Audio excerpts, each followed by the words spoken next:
Bonjour à tous. Alors aujourd'hui, petit exercice donc de géométrie dans l'espace pour débuter sur les coordonnées et ici l'alignement.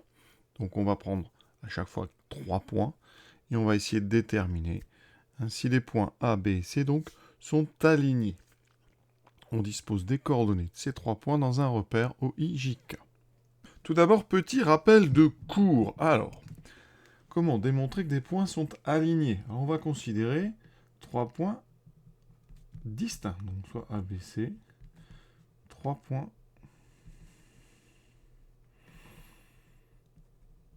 distincts. Eh bien, A, B, C sont alignés si et seulement si les vecteurs AB et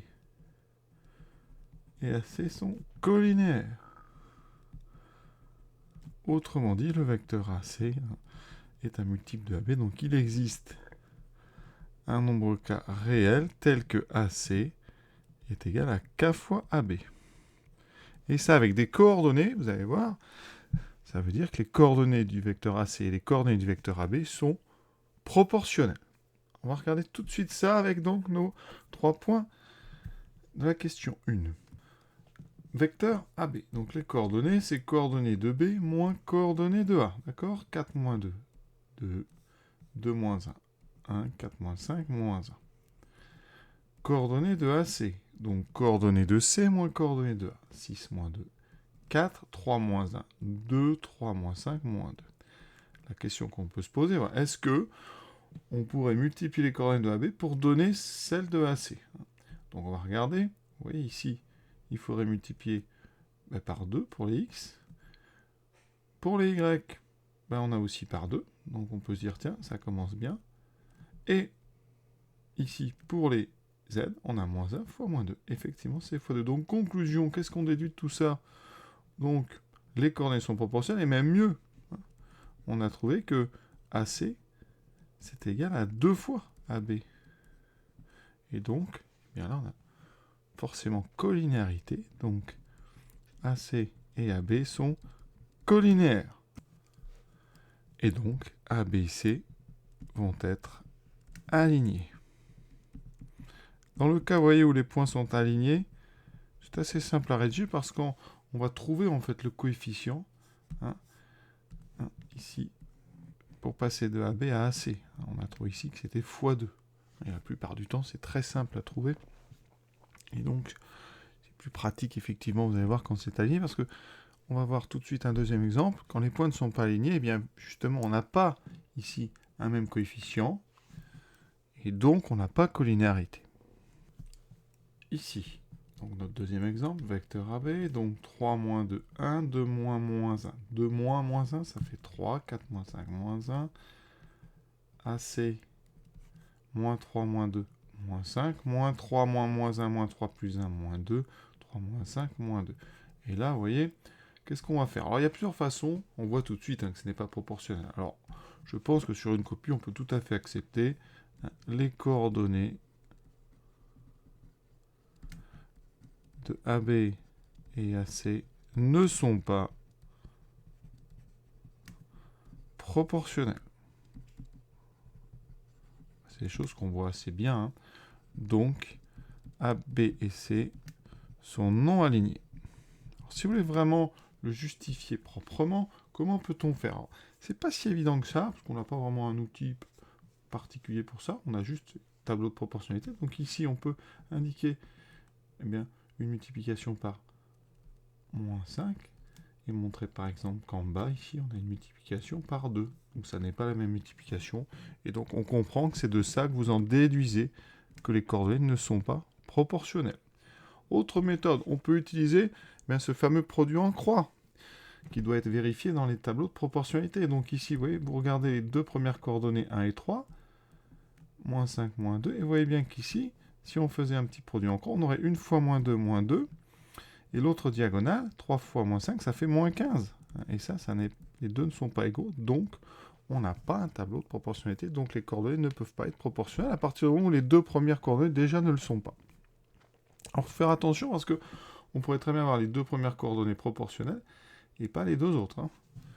Donc ça, c'est vraiment un outil pour montrer que ça n'est pas proportionnel.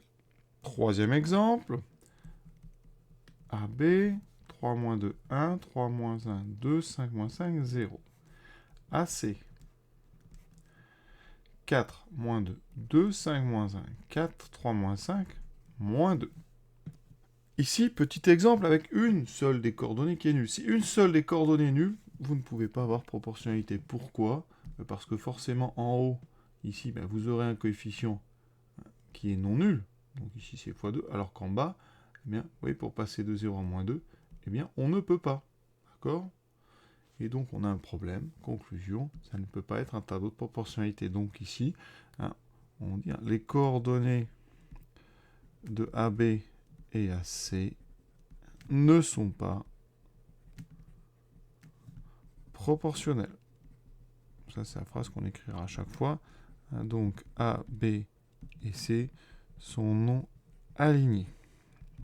Alors, si vraiment vous voulez le montrer par notre petit calcul, ne regardez pas les premières coordonnées. Parce que vous voyez, si on regarde le X, les coordonnées en X, vous avez ce tableau de proportionnalité. Et quand on regarde, on a 4 qui est bien égal à 4. Donc là, les X et les Y sont proportionnels. Par contre, attention, si on regarde par exemple le Y et le Z, de 0, 4, moins 2, et bien ça, on a 2 fois moins 2, moins 4, et de l'autre côté, 0 fois 4, moins 4 n'est pas égal à 0, donc ça n'est pas un tableau de proportionnalité. Et ce que je peux dire aussi, c'est à quoi ça peut servir d'avoir 3 points alignés dans un sujet? Eh bien, à partir du moment où les 3 points sont non alignés, ces 3 points vont pouvoir, eh bien, justement, engendrer un plan. Ça veut dire que ABC sera bien un plan. Et ça peut nous permettre après de continuer le sujet avec, vous allez voir plus tard, des équations cartésiennes de plan, etc. Dernier exemple, pour s'entraîner, vecteur AB, 3 moins 2, 1, 3 moins 0, 3, 0 moins 5, moins 5, coordonnées de AC, 4 moins 2, 2, 5 moins 0, 5, 0 moins 5, ici, moins 5. On voit tout de suite ici que les coordonnées ne sont pas proportionnelles. Vous voyez, là je passe ici en faisant x2, alors qu'ici ça n'est pas x2, c'est x 5 tiers, d'accord, 5 divisé par 3. En bas c'est x1, donc on n'a pas du tout proportionnalité. Donc ici on fait la même chose, on écrit AB, les coordonnées de ABAC ne sont pas proportionnelles.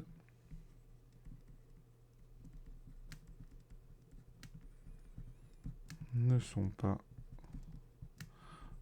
proportionnelles. Donc AB et C sont non alignés. Et donc, comme je vous l'ai dit, AB et C définissent un plan. Petit bonus ici, donc ABC, AB 2 moins 1, 1, 4 moins 2, 2, 6 moins 3, 3, AC 6 moins 1, 5, 12 moins 2, 10, 18 moins 3, 15. Alors ici, on voit tout de suite qu'on a proportionnalité, vous voyez, parce que là, on a x5, ici 2 fois 10, 2 fois 5, 10, 3 fois 5, 15. Donc effectivement, on a bien proportionnalité. Et pour ça, vous allez dire tout simplement, on remarque que donc AC est égal à 5 fois le vecteur AB. On a trouvé facilement le coefficient. Et donc, AB, AC et AB sont colinéaires, donc ABC sont alignés. Donc voilà, vous voyez que dans le cas d'alignement, on trouve le coefficient. Et je vous dis, la plupart du temps, il est très simple à trouver. Sinon, comment on trouve un coefficient quand c'est difficile? La multiplication ici, pour la trouver, c'est simple. Vous prenez ici la coordonnée de AC divisée par la coordonnée de AB. Donc ici, 5 divisé par 1, ça fait 5. Ici, 10 divisé par 2, ça fait 5. 15 divisé par 3, ça fait 5. Petit exemple pour terminer sur des colinarités un petit peu moins évidentes. Par exemple, on peut avoir des racines carrées. Donc ici, comment voir qu'on a vraiment proportionnalité? Eh bien, vous pouvez regarder ici, pour aller de 1 à racine de 2, on multiplie par racine de 2. Donc déjà, c'est un peu plus complexe que d'habitude. Donc ce qu'on peut faire, plutôt que de faire ces choses-là, vous faites, par exemple, racine de 2 divisé par 1. Vous faites le quotient des x. Donc ici, ça fait racine de 2. Ensuite, vous faites 2 sur racine de 2. 2 sur racine de 2, ça fait, on multiplie en haut et en bas par racine carrée de 2. Ça fait 2 racine carrée de 2 sur racine carrée de 2, racine carrée de 2. Donc ça fait 2 racine carrée de 2 sur 2, qui fait bien racine de 2. Donc c'est le même coefficient. Et ensuite, moins 3 racine de 2 sur moins 3. qui fait racine de 2. Donc effectivement, on a bien ici une multiplication possible à chaque fois par racine de 2. Donc on a bien proportionnalité puisqu'on a le même coefficient. Donc ici, AC, ça serait racine carrée de 2 multiplié par le vecteur AB. Ce qu'on pourrait faire aussi, ça serait vérifier que les x et les y sont proportionnels avec un petit produit en croix. Donc une fois de 2, et racine de 2 fois racine de 2, ça fait bien 2. Donc ici, 2 égale 2. Et ensuite, les x et les z, on vérifie. Et donc on fait pareil. Donc là, on a moins 3 fois racine de 2 fois racine de 2 qui fait moins 3 fois 2, donc ça fait moins 6. Et de l'autre côté, 2 fois moins 3, ça fait moins 6. Donc on a bien égalité. Donc ça veut dire qu'ici, le coefficient pour passer de x, dx au x est le même que pour celui qui va dy au y, et donc le même que celui qui va de z au z. Et donc on a bien proportionnalité. Mais vous voyez, c'est un petit peu moins à droite tout ça. Mais rassurez-vous, dans la plupart des cas et au bac, ça sera des coefficients, s'il y en avait, des coefficients qui seraient plutôt simples. Voilà. Et dans tous les cas, vous saurez faire en faisant donc ce système de division. Voilà, j'espère avoir été clair et complet. Je vous souhaite une bonne fin de journée à tous. À bientôt.